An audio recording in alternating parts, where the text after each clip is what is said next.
जय हिंद, नमस्कार साथियों, कैसे हैं? आई होप अच्छे होंगे। तो आपका स्वागत है आपके अपने परिवार में। तो आज हम पढ़ेंगे हिंदी की ओर और हिंदी की हमारी वर्णमाला की क्लास हो गई थी। ठीक है, अगर आप प्यार देंगे तो मैं अच्छे से अच्छा कंटेंट बना के लाऊंगा। और आज हम पढ़ते हैं हिंदी के लिए अपने, और आज हम पढ़ेंगे संधि। क्या पढ़ेंगे? संधि। ठीक है, क्या पढ़ेंगे हम? संधि। ठीक है।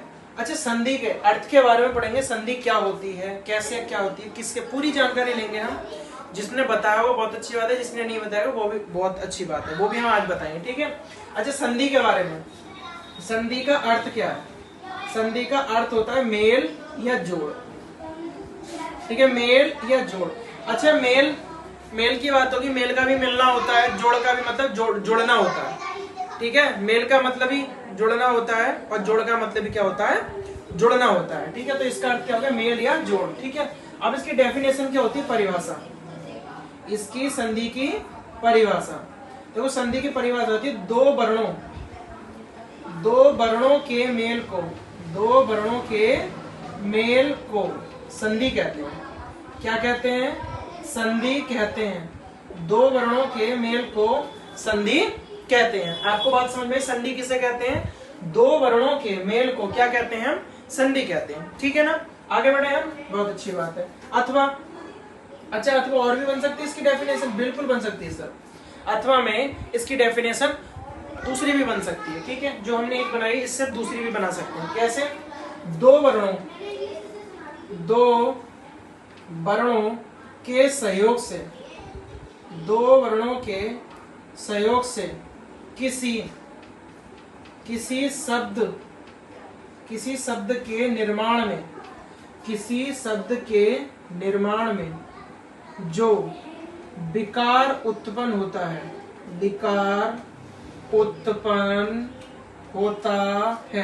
उसे, या परिवर्तन, ठीक है, या परिवर्तन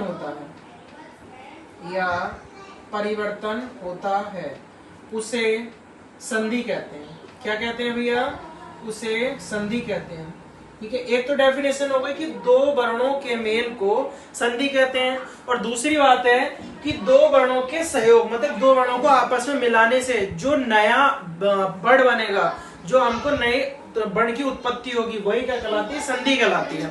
आगे आपको बात समझ में? ठीक है ना। अब हम आगे बढ़ते हैं। ठीक है, आगे बढ़ते हैं। जैसे कि हम थोड़ा सा एक विग्रह के बारे में जानेंगे कि संधि होती किस तरीके से। जैसे कि मैंने एक आपको ले लिया भानु, क्या ले लिया? भानु, और प्लस ले लिया उदय। ठीक है, भानु प्लस उदय। देखिएगा, एक ये शब्द है हमारे पास, सॉरी, एक ये वर्ण है हमारे पास और एक ये वाला वर्ण है हमारे पास। ठीक है, दो वर्ण हैं, अलग अलग हैं, और दोनों वर्णों को मिला दें। ठीक है, दो वर्णों के मेल को क्या कहते हैं? मेल या जोड़ हो। देखो, दोनों जुड़ भी रहे हैं, मेल भी हैं, या दो वर्णों के सहयोग से किसी नए शब्द का निर्माण हो गया तो वो क्या बन जाता है? संधि हो जाती है। तो ये क्या बन गया? भानुदय।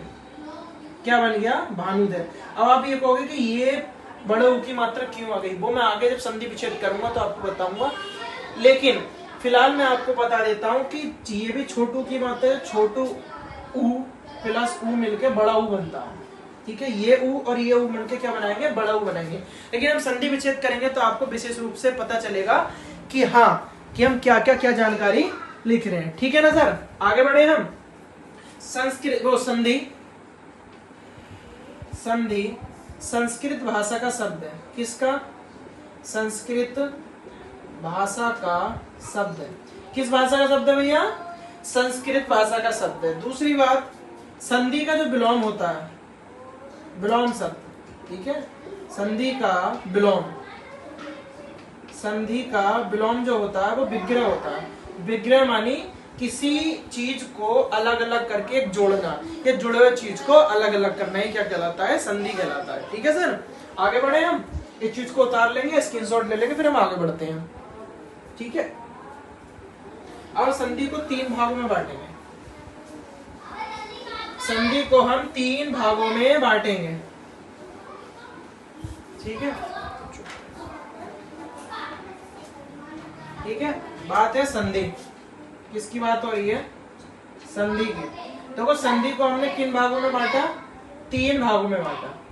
कितने भागों में बांटा? तीन भागों में। अब ये कौन कौन से 3 भाग हैं वो भी तो जान लें भाई। 3 कौन कौन से भाग हैं वो भी जानेंगे हम, ठीक है। पहला है हमारा स्वर संधि। क्या है? स्वर संधि। और दूसरा क्या है हमारा? व्यंजन संधि। व्यंजन संधि, ठीक है। और तीसरा क्या है हमारा? विसर्ग संधि। क्या है? विसर्ग संधि। 3 कौन कौन से हो गए?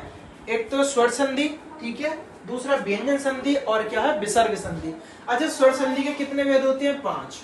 कितने भेद होते हैं? 5। हम वो भी जानेंगे कौन कौन से होते हैं, वो हम आगे चल के जानेंगे कि कौन कौन से होते हैं, ठीक है।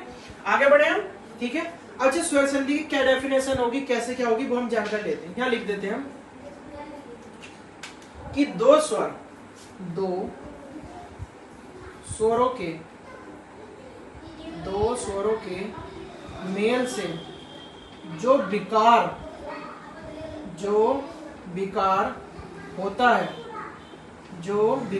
होता है उसे स्वर संधि कहते हैं। उसे स्वर संधि कहते हैं। भैया कैसे? मैंने एक लिया वीरांगना, जिसे तोड़ते हैं वीर धन आंगना। देखिएगा कैसे, वीर धन आंगना, क्या सॉरी अंगना, धीर धन अंगना, धीर धन अंगना, इसका हो जाएगा संधि विच्छेद वीरांगना, ठीक है। देखो यहाँ पे क्या आया? आ, और यहाँ पे भी क्या आया? आ, और आ मिलके क्या बना रहे हैं? आ। तो कहने का मतलब 2 स्वर, ये भी स्वर है, ये भी स्वर, 2 स्वरों से जोड़ को या मेल को ही जो विकार उत्पन्न होता है वो क्या कहलाती है? स्वर संधि कहलाती है, ठीक है। अब व्यंजन संधि की बात आती है। व्यंजन संधि, यदि किसी व्यंजन के आगे किसी स्वर या व्यंजन का मेल होने से जो विकार उत्पन्न होता है या विकार होता है, ठीक है, उसे क्या कहते हैं? व्यंजन संधि कहते हैं। जैसे ये देखिएगा, सत प्लस आचार, ठीक है, सत्य प्लस आचार, ठीक है। तो सत्य प्लस आचार, देखिएगा यहाँ क्या आ गया? एक स्वर, व्यंजन लग गया, और ये क्या है हमारे पास? एक व्यंजन है, ये भी क्या है, ठीक है। और स्वर रहित बनाने के लिए किसी के क्या लगते हैं? नीचे हलंत लगा देते, तो इसका नाम क्या हो जाएगा? सदाचार। अगर ऐसी कोई अवस्था दिखती है तो आप किसके पास जाएंगे? व्यंजन संधि के पास जाएंगे। किसके पास जाएंगे? व्यंजन संधि के पास जाएंगे। जैसे कि सत्य प्लस जन, तो क्या होगा? सज्जन। तो यहाँ भी क्या आ गया? एक नीचे हलंत लगा हुआ आ गया, तो वो क्या आ गया हमारा? व्यंजन संधि। यदि विसर्ग के बाद, इसमें क्या है? यदि विसर्ग के बाद स्वर या व्यंजन, देखिए इसमें क्या था? स्वर की बात हो रही थी, इसमें भी किसकी? स्वर और व्यंजन की। इसमें यदि विसर्ग के बाद स्वर व्यंजन का मेल हो, वो क्या कहलाती है? विसर्ग संधि कहलाती है, ठीक है। इसमें क्या? यदि विसर्ग के बाद क्या हो? विसर्ग में का मेल हो तथा विसर्ग में परिवर्तन